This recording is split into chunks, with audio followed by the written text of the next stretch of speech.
And welcome on, guys. I'm Terry, joined today by Scott Reichel on my left, Brandon Sawyer on my right, and we are ready to break down the Boston Bruins.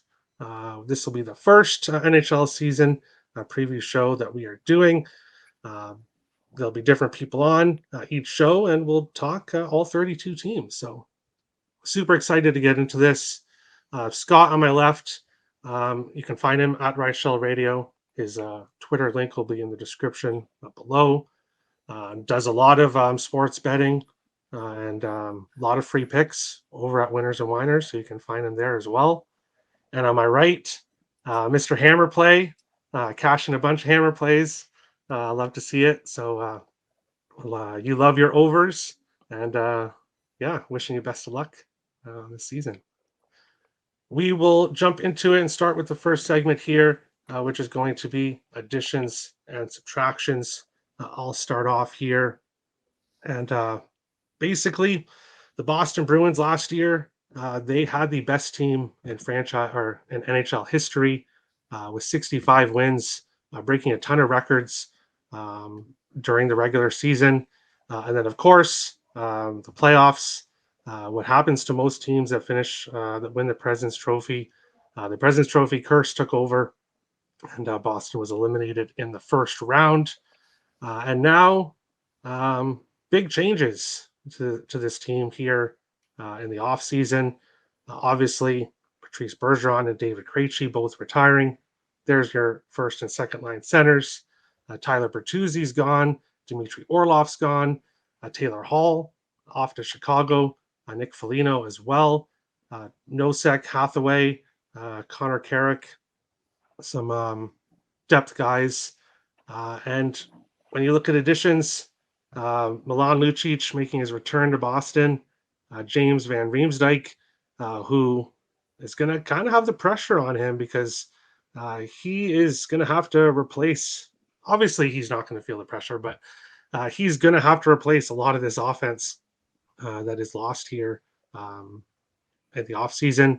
Jesper Boquist, Morgan Geeky, two young guys with upside. So if those guys can turn out well, it might not be as big of a down season here for Boston that people are predicting. But if you watched last year's season preview shows, a lot of people had Boston out of the playoffs last year, and they go on to break NHL records in the regular season. So you never really know what's going to happen here. For me, addition subtractions, a lot of guys are out, few guys are in here, and we'll see how this season goes. We will go to Scott next. What do you think about Boston's offseason, the additions and subtractions they've done? I don't think anybody's going to be happy about the additions subtractions they made because they lost a lot of key pieces and they didn't really do much to replace any positions of need that they ended up losing. They brought back Shattenkirk and Lucic. If it was 2014, maybe people would be thrilled, but it's not. So I'm not a fan of their offseason in general, but then again, nothing you can really do when Bergeron decides to hang it up. He clearly still had something left. He just decided that he was done, wanted to move on with his life. Same with Krejci, who came back from playing international hockey, came back last year, was pretty solid, but they also made some all-in pushes, rightfully so, ended up going for example, Orlov and Bertuzzi, because they knew that they had the best team record-wise in the history of the sport in the regular season and decided they needed some reinforcements. And then it blew up in their faces because Ullmark got injured and they lost a 3-1 lead to the Panthers in the first round. But still, overall, I don't think anybody's going to be really happy with the offseason. The question is, do they have enough already in place to overcome some of the losses that they have? Now, they're clearly not going to have the same record as last year. It's obvious because that's almost impossible to do. The question is the fall off going to be so steep that they potentially miss the playoffs? And we're going to talk about that in a second. But for the offseason, I don't think anybody's really happy with these moves. Are you thrilled that they lost all these key pieces and brought back Lucic? I doubt it. That's all I'm saying. I don't think people are thrilled with the offseason.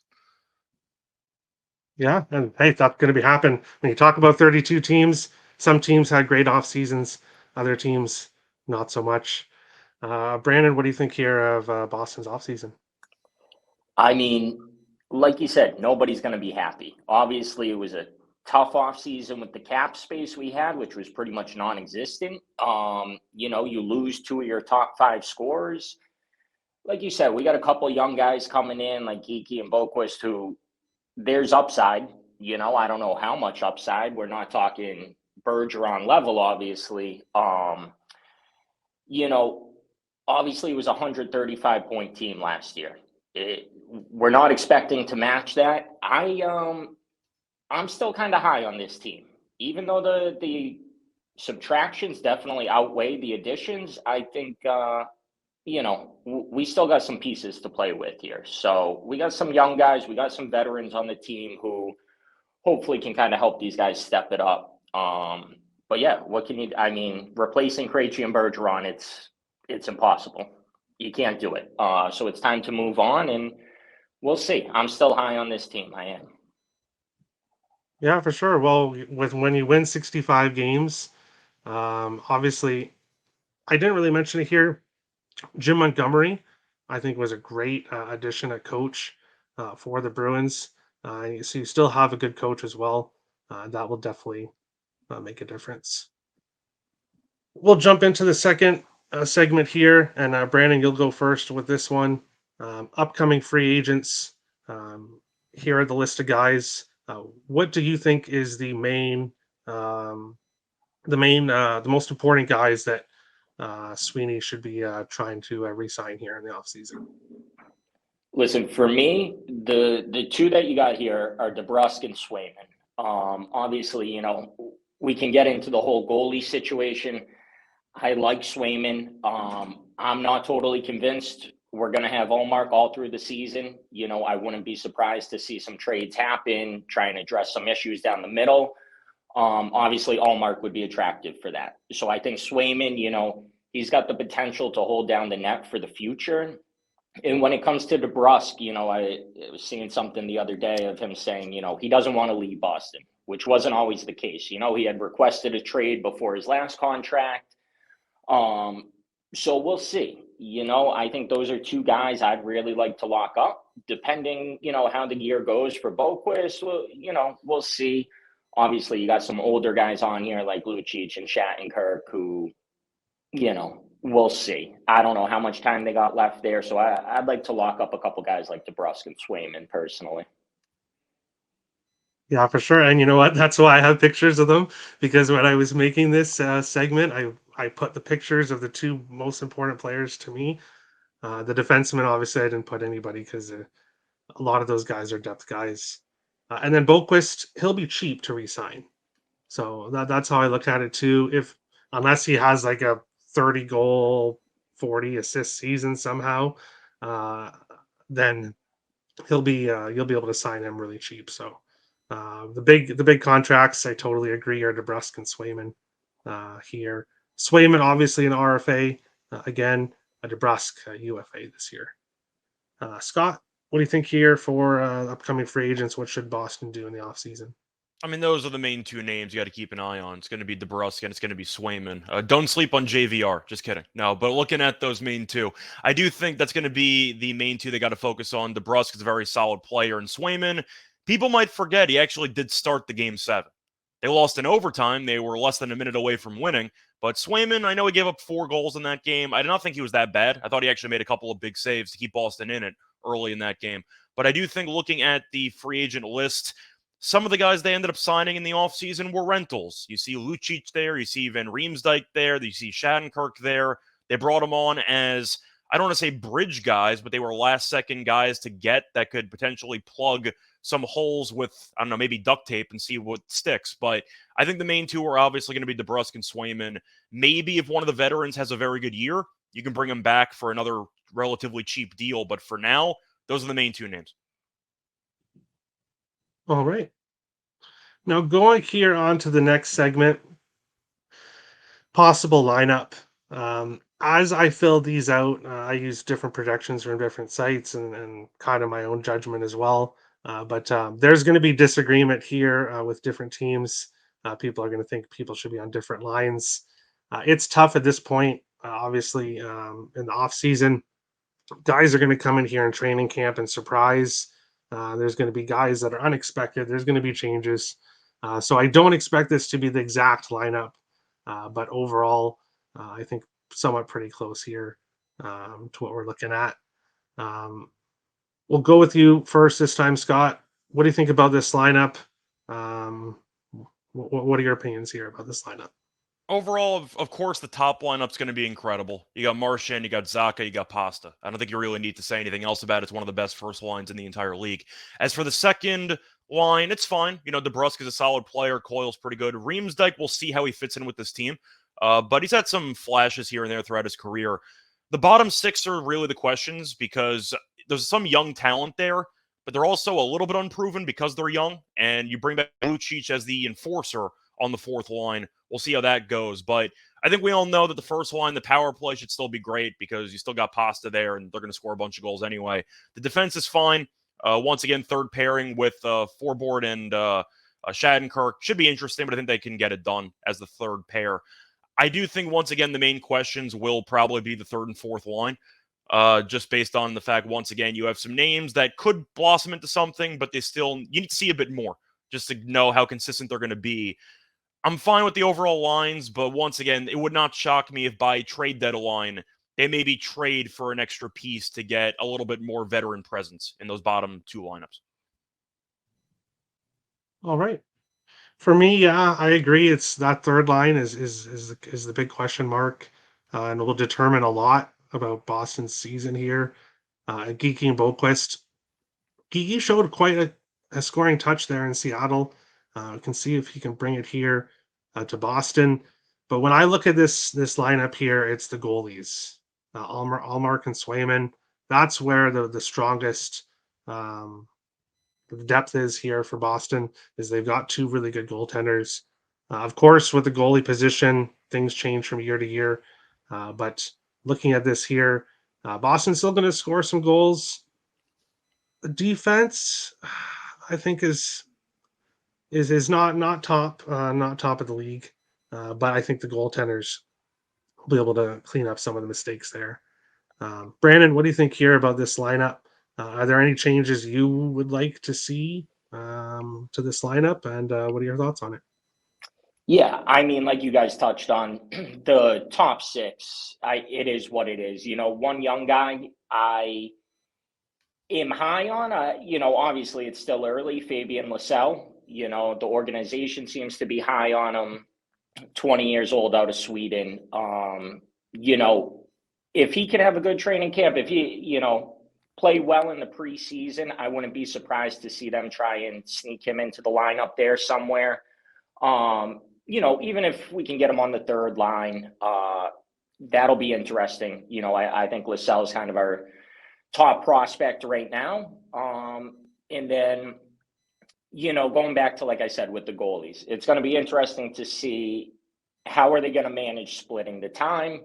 Are we going to keep both those guys all year? I wouldn't be surprised to see them move Olmark for a top line center if possible. And it comes down to, how are Zaka and Coyle going to play? Are they going to step up? Are they going to be number 1 and 2 centers? Obviously, Marchand, Pasta, what you're getting there. I don't expect anything to really drop off there. But, can Zaka step up, play that number 1 center role? And, Charlie Coyle, too. I'd like to see those two guys have big years. And, keep an eye on Fabian Lysell. He's somebody I'm keeping an eye on. So, yeah. Well, just to ask, though, you said you could see them trading Olmark for like a first-line center. Do you mean during the offseason or do you mean mid-season?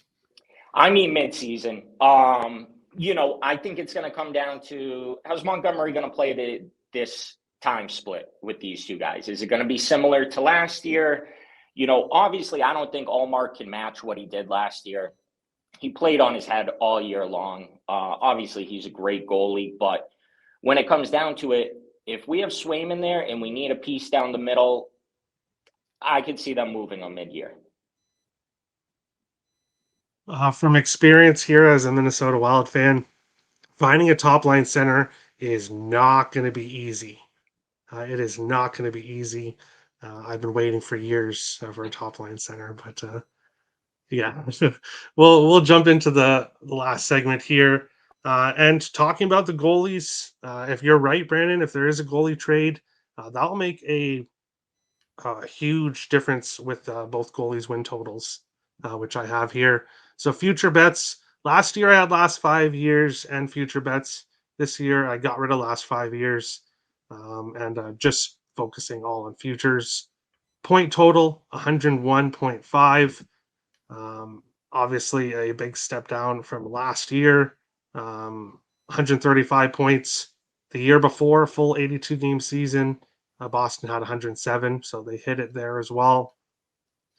They almost hit 101 and a half in the 70 game season 2019-2020, and they hit 107 in 2018-19. So this team has been hitting 101 or getting over 100 points in most seasons. I'm not going to pull the trigger on any futures. I just wanted to bring them up here for us to discuss. So the point total, if I was going to make a bet on it at this point, I would probably go with the over. But I think that this total at 101 and a half could be priced pretty correctly with this team. So it's not something I'm jumping on. Make the playoffs, yes, is minus 300. So obviously you can't do anything with that. Plus 235 for no is kind of an attractive price here, but because that's a tough division. The Atlantic, this division, the first division here, we're discussing the Atlantic has a bunch of good teams in it, and it's going to be a very tough division. But I don't know if they fall big enough here to miss the playoffs. President's Trophy, win division, win conference, win Stanley Cup. I'm not on any of those for Boston. Pastrnak goals is an interesting one, 47 and a half. Looking at the two goalie wins here, 20 and a half, 26 and a half. Again, I don't have anything here for these. If you're right, Brandon, if there's a big trade, that really affects these bets because Swayman, if they're going to be splitting time between the goaltenders, you might want to look for under for Swayman, under 20 and a half, especially if Allmark is the starting goalie. But if Allmark gets traded away, then you definitely want to look at the over 20 and a half. So obviously that makes a big difference there. Montgomery to win Jack Adams at plus 2,000. If he keeps this team, obviously they're not going to be 135 point team as last year, but if he keeps this team over their win total and Boston has another good season, that's a nice attractive price of the plus 2,000. Who will have more points? That is one that I'm a little bit more confident on. I'll take the Rangers at minus 125. I'm not locking it in myself, but if I was looking at these future bets, if there was one I was going to make, I think Rangers will finish with more points than Boston this year. So that's where I'd go. Scott, will go to you second this time. Future bets here at Boston. Does anything catch your eye? And then any leans for anything. I obviously don't expect anybody to come on here and be like, I'm betting all these. But if there's any of your thoughts, what are your thoughts on these future bets? So first things first, I think the point total of 101 and a half sounds close to where it might end up. If I had to guess, I think Boston ends up with like 106, 107, something like that. I'd probably lean to the over. There's going to be some regression, but they still have, once again, one of the best top lines in all of hockey. The goalies are still very solid. And I do think, once again, this team is good enough to finish top 3 in the division. So I think they're going to make the playoffs, just simply put. Now, looking at the actual props here, I do think, once again, the goalies I can't touch because I really don't know what the breakdown's going to be. Ullmark might get hurt again. We'll see what happens. So I'm going to stay away from the goalie props. Pasta, I'm going to lean over. I don't know how I'm supposed to take an under, especially with him on the power play at 47.5. I think he'll probably walk into 50 again. The Rocket Richard is interesting at 9-1. I don't think he's going to get there. It's just too tough to kind of fade McDavid. I mean, I know it's going to sound obvious, but I don't really know how I'm supposed to go against McDavid because he just walks into basically 55, 60 goals every year and nobody can do anything about it. Now, I do think one bet I have no interest in is Monty to win the Jack Adams Award at plus 2,000. I don't know how he's supposed to win the award after he got 135 points last year. I get the argument is, once again, they lost a lot of pieces, and the narrative would be if Boston can remain at a certain level despite losing all that talent, then maybe that's worth something. I just don't think the voters are going to give it to him because no matter how well he does, there's going to be a massive point deduction from last year. I don't see him getting 107 points or 110 points, or maybe a ceiling, let's just say like 114. They still lost 20 plus points from last year. I just don't think the voters are going to give it to him. So I think that Montgomery to win Jack Adams, I kind of view as a donation. I don't think that has any chance of winning because there's going to be better narratives around the league. And it is a pretty narrative-based award. There's a lot of great teams around, and you just vote for the guy that had a great story or, something that happened over the past couple of years. He got fired a couple of times, and then he found his spot. I think Montgomery's got no chance to win this award. That's kind of the main one that jumped out to me for a no. There's a lot of other coaches for teams that had worse years than last year, but I'm not going to, who might end up, progressing this year. But I can't back a coach off an 135 point season to win coach of the year. I just don't see that happening. That's a very good point. Very good point. Brandon, what do you think about the future bets for the Bruins here? Yeah, so, personally, I'm not locking anything in quite yet. I'm going to give it a few weeks. I agree with that. I think that point total is priced pretty accurately. I have them, 103 to 106 range. So I like that. I think they will make the playoffs. I see them more as like a 3 or 4 seed this year. But again, like you mentioned, it's a tough Atlantic division. You got teams like Toronto, Tampa, Florida, Buffalo, a hot young team. So it's a tough division. I'm not touching win division, win conference, win the cup. I like what Scott was just saying about Monty to win the Jack Adams. It's tough. It's tough coming off the year they had. There's going to be regression all the way through. It is what it is. It's to be expected. I'm going to look at that Swayman wins over 20.5 because, like I said, I think there's just uncertainty there. I wish there was a little more value on that play. But, a couple other plays that I have that I'm looking at before the season kicks off. Charlie McAvoy, 70 plus points, plus 450, some value there. He had 52 points in 67 games last year. He's a guy that's really got to step up. He's got potential to be a leader on this. I also like him plus 1,400, Norris Trophy winner. A little bit of value there. Again, that'd be a small play. Obviously, we'll see how the season shakes out for him. Pasta, over 400 shots on goal, plus 500. We had 407 last year. It's a hard number to hit. But I think losing the guys that we lost this year, Pasta's got to keep shooting. He does. And especially if Zacha can't really step it up to the level we need him to, Pasta's got to shoot. So at plus 500, I like a little value there. I like the over 47.5. Like Scott said, it's tough to bet an under on Pasta. But again, at the end of the day, it's McDavid's league right now. It is what it is. I don't see Pasta leading the league in scoring. But again, he's going to be top 3. I have faith in that. So between Pasta shots and McAvoy points, maybe sprinkle a little on the Norris Trophy. And then the over 101.5. And I'll keep an eye on Swayman, kind of see the narrative going in as the season kicks off. How's it looking? How's Allmark versus Swayman looking? What are they thinking? And kind of go from there. All right. Yeah, Pasta had 61 goals last year. And losing the offensive pieces in Bergeron and Krejci, obviously more pass guys probably, but still losing that offense, he's going to continue to shoot. So I love that shot prop and the goal prop at 47.5. He hit 60. He had 61 last year. Obviously, a record-breaking team, but I like the over 47.5 goals. Both of you just talked me onto that, so I'll give you both credit. But wins. That we had nothing to do with it if it loses at the end of the season. That was all you. Yeah. Oh, hey, we have video evidence here. Yeah, we'll fix it That. in post. It's fine.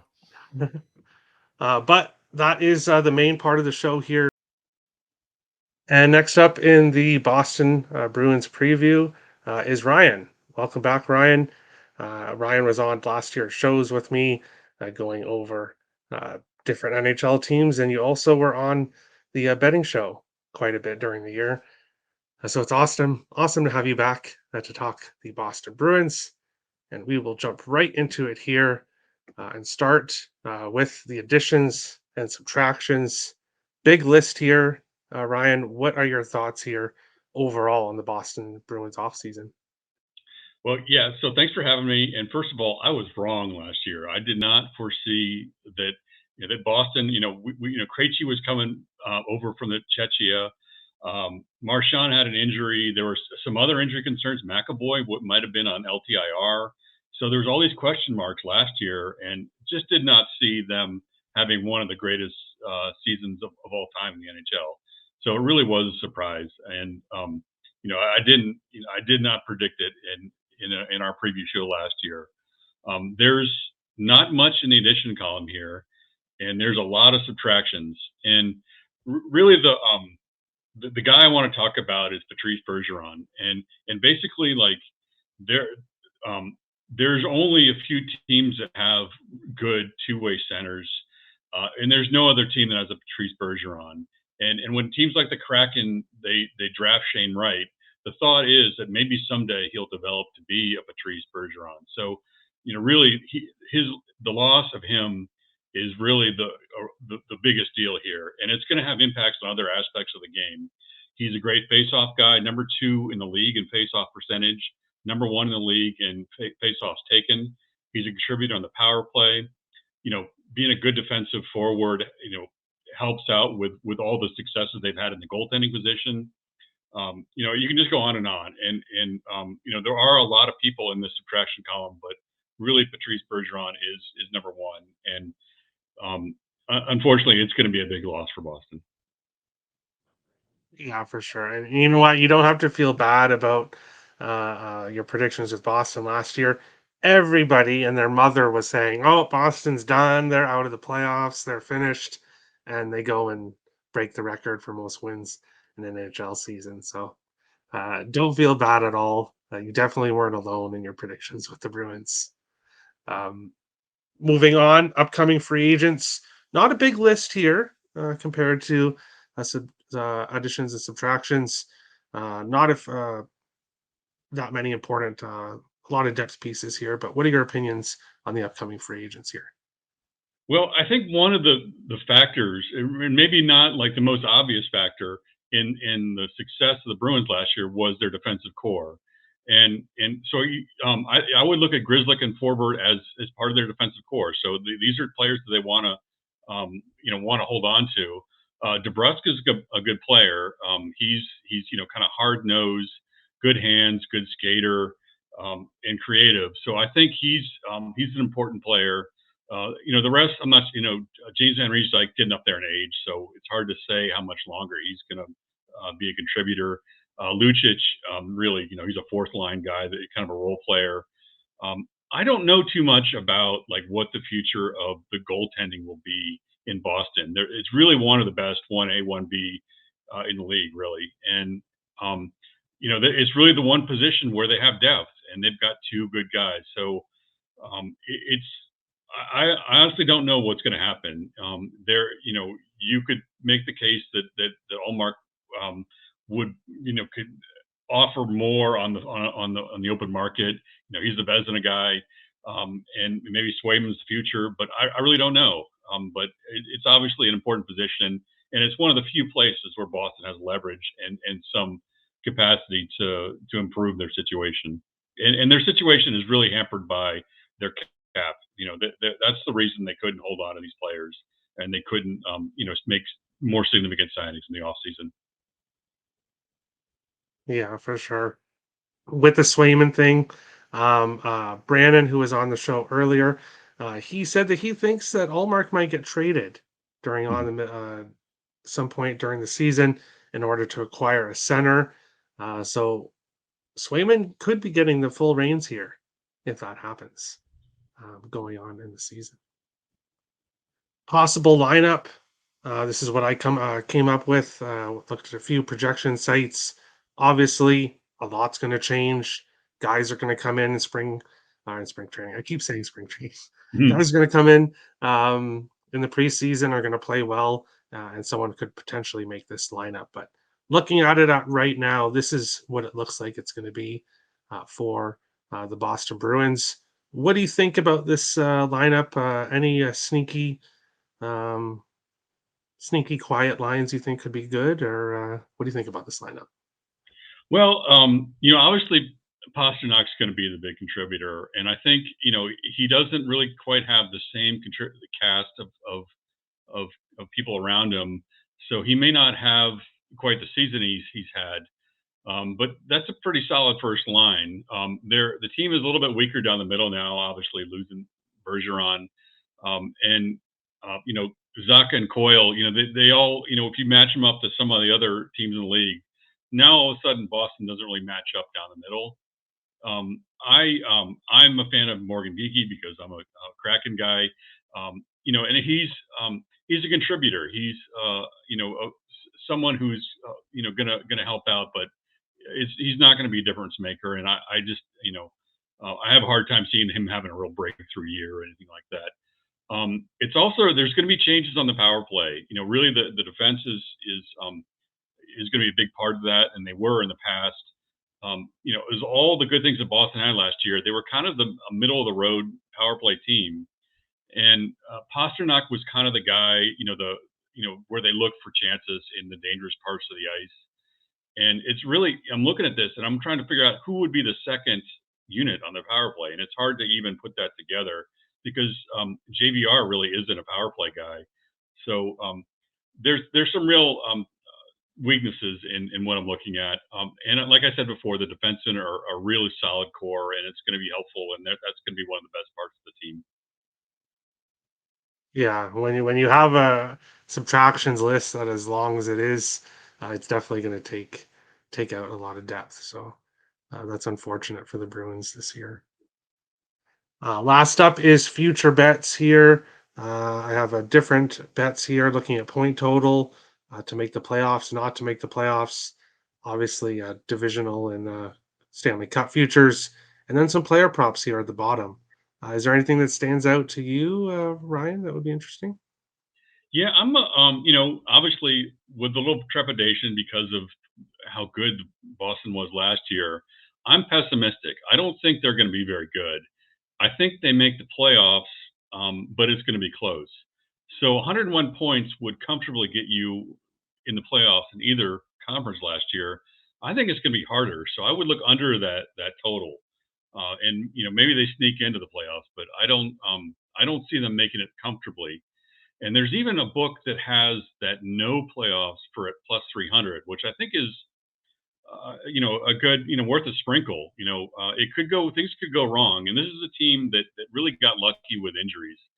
This is Marchand, I believe, is going to be 36 this year. Lindholm has a history of injuries. There's a whole litany of players that have had injury issues, and that could be an issue with them. So I'd like the no playoffs more than like them winning the Atlantic, which is I think plus 340 or something like that. So I'm sorry, plus 380. I Plus misread. 380, yeah, plus Yeah. 380. So in terms of the goals, I don't have an opinion on Pasternak's goal numbers. It's going to be tougher, but he's really a good goal scorer. I think I'm going to go off the board here. One I do like is Marchand under 70 points, which I found in the book. And I think that's because he basically loses his line mate in Bergeron. And I think he's going to struggle this year. The pressure is going to be on for him to make some contributions on the power play. And he's had some, but it's just going to be more pressure on him. So I think that's a play I like, and it's not on the board here. Hey, that's awesome. Yeah, I just picked what was at DraftKings here. So that's awesome that that you have other props. And any opinions there with who will have more points, Boston or New York this year? I don't. I would lean the Rangers, but I don't have a good feel for them at this point.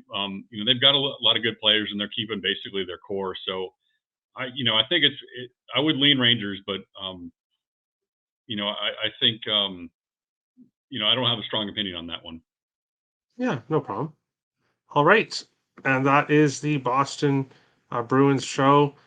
Thank you for coming on, Ryan. If you want to find Ryan, his Twitter handle there at NoPepperPicks is on the screen. And you will also be able to find it in the description below of the video if you want to go and follow him. He'll be on some other NHL preview shows as well. So thanks for coming in, Ryan, and we'll see you on some other shows. Thanks for having me. Thanks. Thank you, everyone, so much for watching this NHL season preview show. Make sure to hit the like and subscribe buttons as we continue on breaking down all 32 NHL teams, which will lead to the regular season when the Getting Wild with Terry and Friends NHL betting show will return. Thank you, everyone, for watching. Of course, make sure to follow everyone in the description below that was on today's show to show them some support. Thank you, everybody, for watching, and we'll see you on the next show.